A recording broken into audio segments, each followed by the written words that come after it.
I'm back with another video, and in today's video I'm going to teach you how to log in on Flipboard.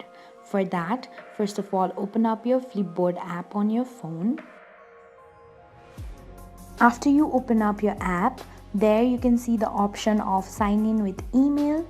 Tap on it, or if you have connected your account with Facebook or Google, tap on login with other account. Enter your username or email and your password. And when you're done, tap on login, which is on your right hand side. A pop-up message will appear on your screen. Tap on save password if you like to save this password to use with apps and website. If not, tap on not now. This way you can easily log in on Flipboard.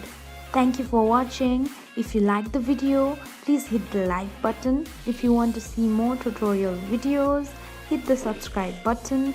And if you have something to say, please leave a comment.